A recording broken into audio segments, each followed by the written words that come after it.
What's up, guys? This is Kale from the Creek. We're here to talk to you today about turkey season, so that way you can bag that big gobbler this year.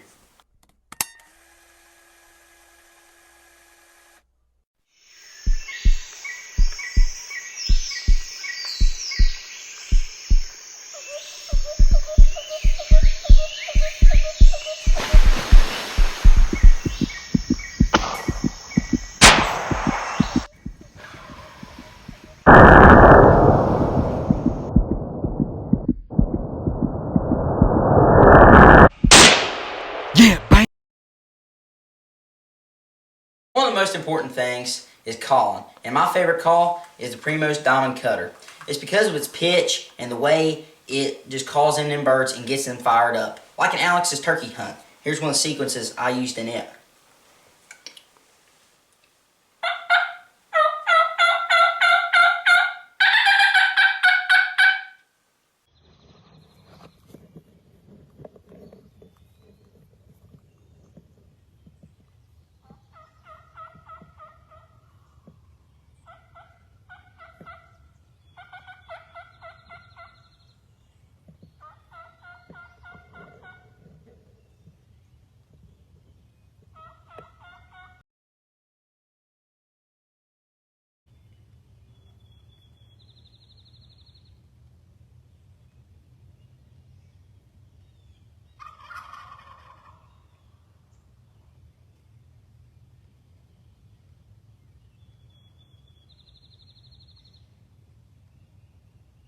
And man, didn't it have them gobblers fired up.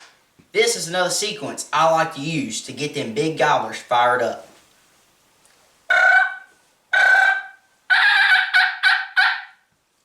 And right here, my face says it all.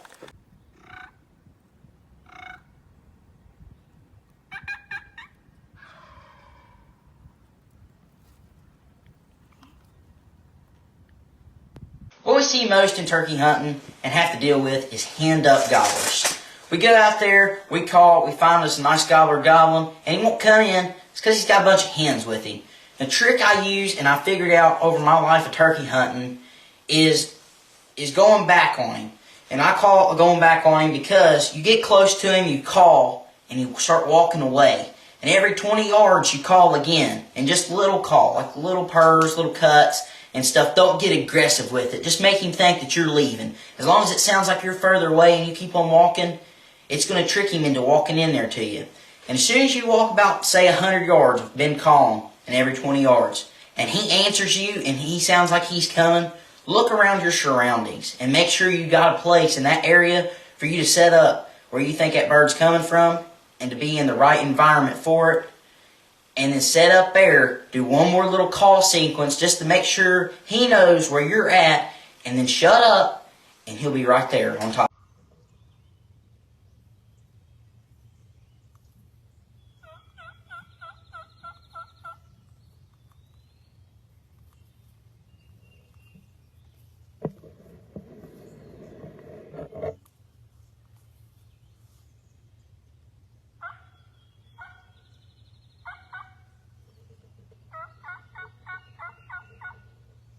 Another tactic is shot gobbling. We like to use an owl hooter. So when you get out there in the early mornings and you don't know where that bird's at, you can make him gobble so you can make a move on him.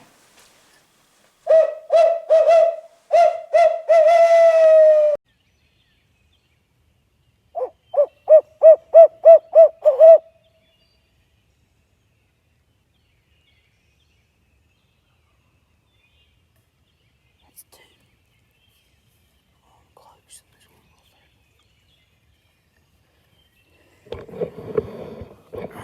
Another thing is your direction and tone of your call. You ever heard that gobbler up on the roost, but you think he flew down, but really he didn't? What he's doing is he's changing his body angle and his head angle on that limb, and he's gobbling still at you or anything else, and it makes him sound like he's further away or closer to you.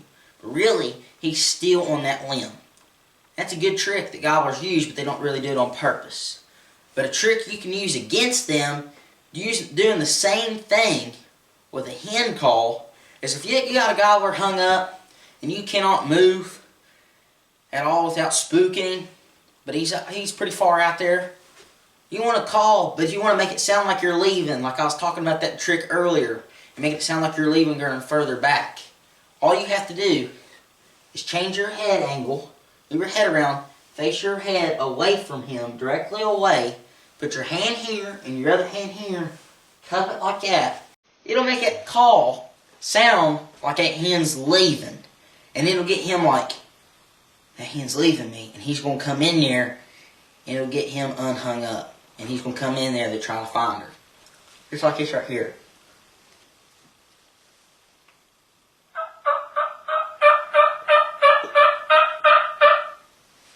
And that call in the turkey woods is going to sound like that hen's further away than that last call he heard. And get that gobbler coming right in there. I used that right there in Adam's first turkey hunt ever. And his first turkey. Sadly, I do not have me calling on film. I have him shooting it, and that's right here.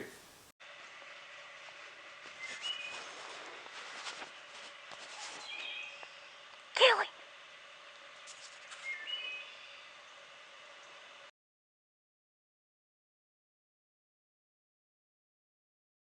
Like I said, right before he shot that turkey, them jakes, they ended up being a jake, they were up on the hill, and they were hung up there. They were running back and forth on that ridge, and we were down below them. But I was further back than Adam was. That's another tactic I'll talk to you about in a minute. But I moved my head around like I showed you all a second ago, and made it sound like that hen was farther over that hill. And it tricked them jakes out, and got them bolting in there for Adam to take his first turkey ever. And that's going to lead us to setting up. Another important thing is where to set up on that big gobbler. If he's out there and he's below you in this holler, you want to try and draw him out of it. You don't want to sit right on the base of that holler where it curves over, because he's going to be underneath you and he's going to look up and he's going to see you. And you don't want to be too far below that gobbler where he's up on this hillside and you're set up down in the holler. He's going to look down there and not see a hen. He might catch something of you or catch something he don't like, and he's going to get the heck out of there.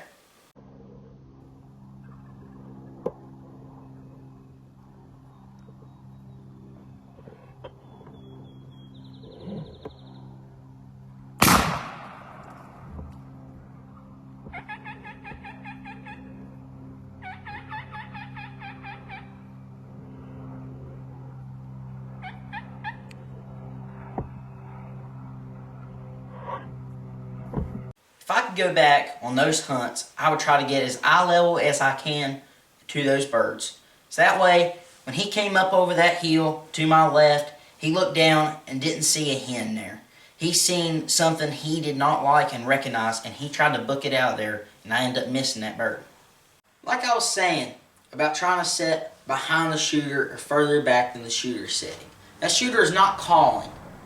And them gobblers, sometimes when they get hung up, they get so close to that hen they can't see her or find her, they'll get hung up out of range. Well, if that shooter is 30 yards in front of you, that gives that gobbler 30 more yards of playroom between the shooter and you. So if you call that gobbler into 70 yards, the shooter's 30 yards in front of you. He's going to be able to take that bird. That gobbler's going to have no clue that shooter's there. So that works out in that tactic. Because if I'm back here way calling back far away, he comes down that hill, he's going to try to keep on coming. And if that shooter's not ready, he might bypass him and keep on coming straight towards that hen that he thinks there.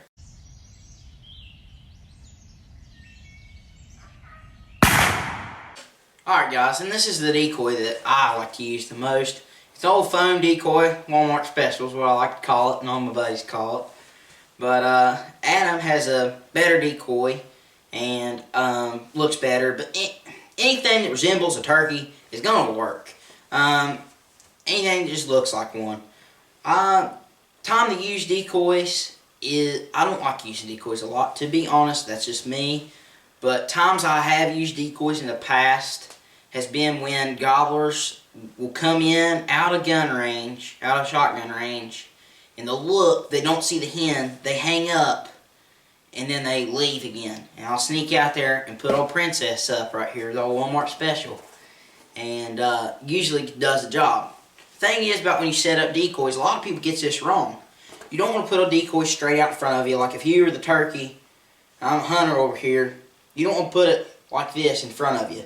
Because if you know where that tom's more than likely going to come from, you want to set your decoy off to the side of you. Just because when he comes in from this way and you're over here, he's going to got his eyes on the decoy, and that gets your eyes off of your area of where you're set up at.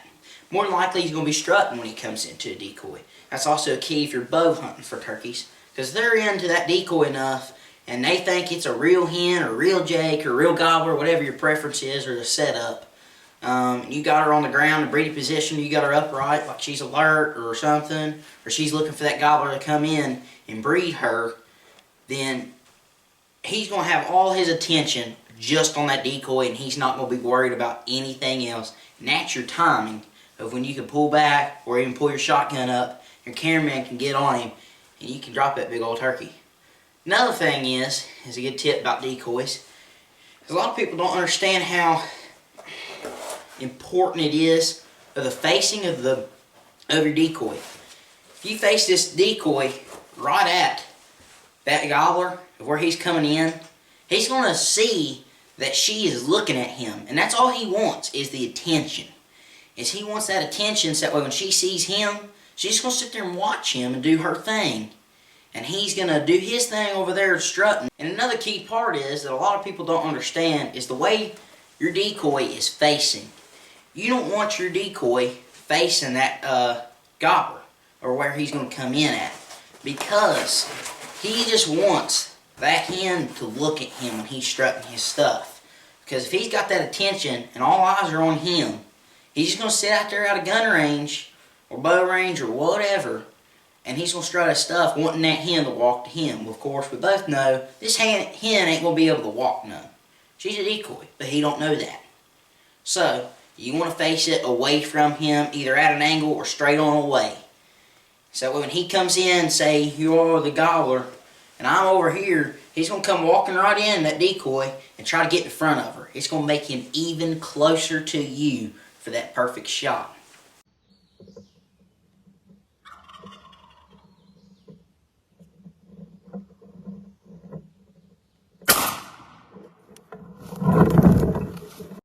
And another reason you want to use a decoy in some situations, if you hunt in the field.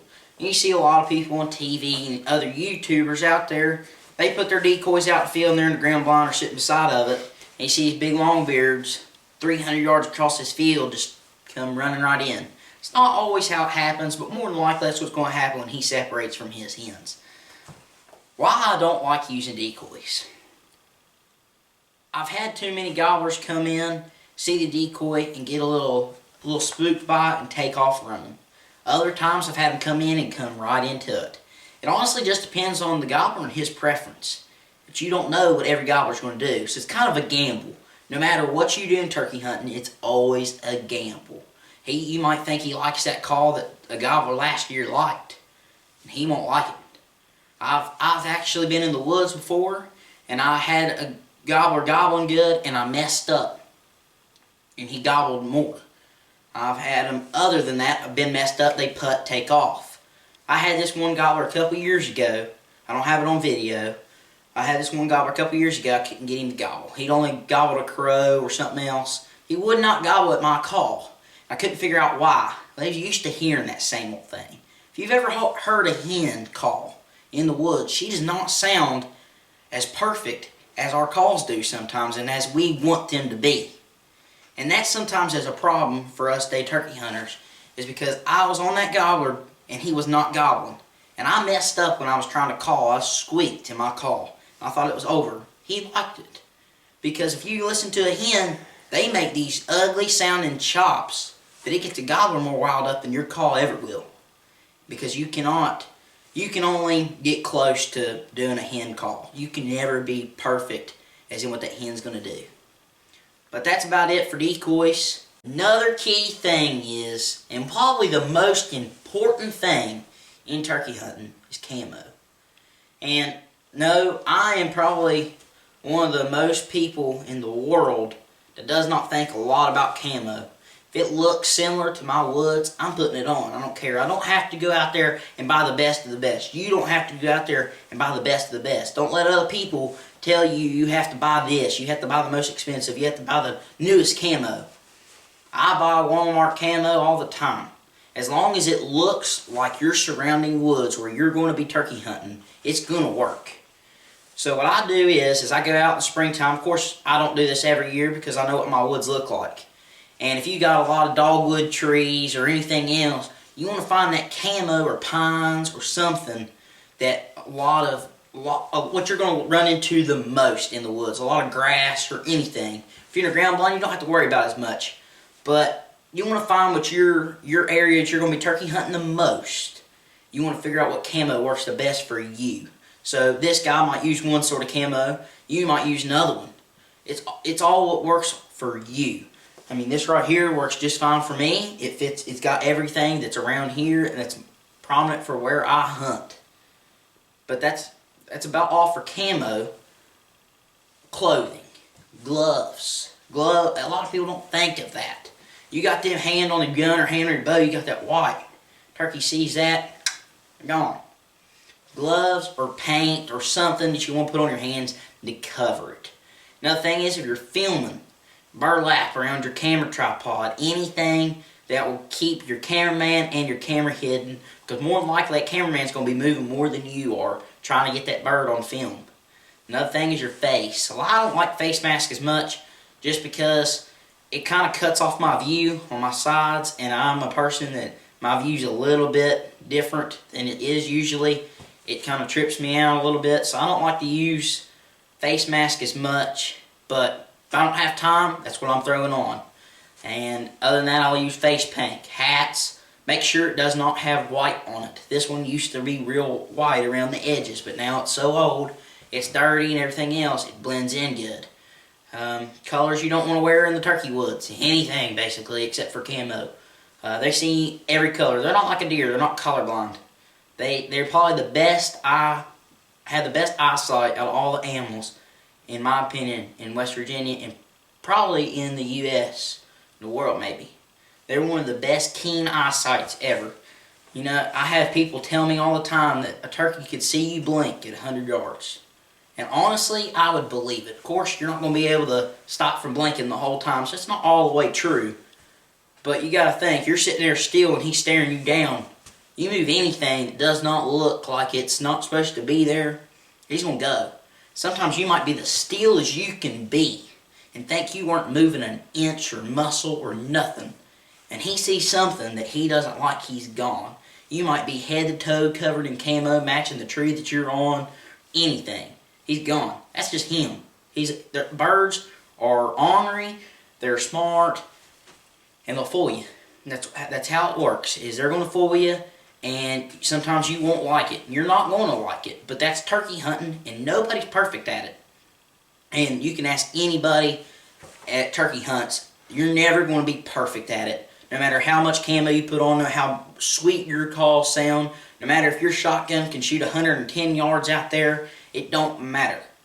You're going to get busted, you're going to miss, you're going to mess up, and you're going to learn from your experiences, and the next time you come out in the turkey woods, you're going to do way better than you did the last time. Stuff you need or think you need during turkey hunting. A lot of us only need one call, a gun, ammo, some camo, and we're in the woods, we're going to be killing turkeys.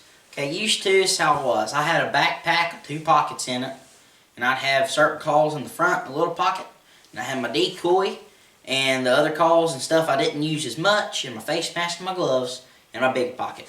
And I'd go to the woods. And that was me. And I had a 12-gauge shotgun, 3.5-inch Remington Nitro, and I was ready to go with the big old turkey choke, and then reach out there and touch one at 90 yards. And that's how I did it. Then, when I went way back in the turkey hunting, I still had my backpack, I still had my 1 or 2 calls I had with me, or more than that, and I only used 1 or 2. And I had my little 28-gauge single shot. I only shoot a turkey at 35 yards, 40 if you're lucky, and little Remington shells. But if you talk to an expert turkey hunter that's been turkey hunting for 50-some years or whatever, and he thinks he knows everything about the turkey woods, he's going to tell you need one of these babies. Now, of course, I have one, just because I want one. But that's besides the point. only reason I got this, actually I just got this, never wore it in no turkey woods. I got it for Christmas, and it's got all my calls organized. Now the thing about my backpack I did not like. Am I telling you to buy one? No, I'm not. I'm just telling you how it is useful and can help you out if you're definitely not real organized about it. I've lost a lot of calls in the turkey woods. I've lost a lot of equipment. Shells fall out of my pockets. I'm keeping them in. Anything. You lose stuff. It's going to happen no matter if you have a vest, a backpack, pockets, or what. It's going to happen. But how to prevent it mostly from happening is getting a vest. It keeps your stuff organized. Your call's got individual pockets. Your box call's got a pocket just for it. The best thing about it, in my opinion, is probably the one main reason I got it. It's got a seat attached to it. If you've ever been in the turkey woods and you've turkey hunted in that old sassy, long beard, 3.5 years old, and he's out there strutting his stuff, and he's on your spurt on the ridge, he's going to have you sitting there at that tree a while, and your butt is not going to feel good. Okay? It's going to be sore. See, it'd be nice to have you a little cushion of a seat and not sitting on a stump or dirt or a root or anything. That's one of my main reasons I like a turkey vest. But keeps your stuff good and organized, like I already said. It's got individual pockets for everything. And, you know, of course, you're going to have your one special call and one special pocket on your vest. But like I said, I'm not telling you to go buy one. Just saying, if you're an organized person and you're going to have your stuff all perfect, and you don't want to lose nothing, a vest would be the best way to go. But if you're just a turkey hunter, just getting into turkey hunting, go get you a little backpack or something that you have, as long as it's camo or black or something that blends in, or green, and put your turkey stuff in it. You know, out of all them calls that's in that vest, I carry every single one of them in my backpack when I used it. You know how many calls I used? I used my owl hooter, my crow call, and my one mouth call that I showed you all earlier. That's all I used. And maybe the decoy. Every now and then. Did I use the slate call? Did I use the 4 slate calls? Did I use the box call? Did I use the other 9 mouse calls that's in there? Did I use all that? No, I didn't. Did I carry it with me? Yes, I did. Because I will tell you one thing. You never know what you're going to have to use. So it's best to bring as much stuff as you need. But of course, you don't need it all the time. And that's all the tips we have for you today. And I hope it helps you bag a big gobbler this season. If you liked the video, give us a like. If you want to see more content, subscribe. And check the link down in the description for our Instagram. We post stuff basically all the time. Stuff that never gets on YouTube or before it gets on YouTube. We'll see y'all out there.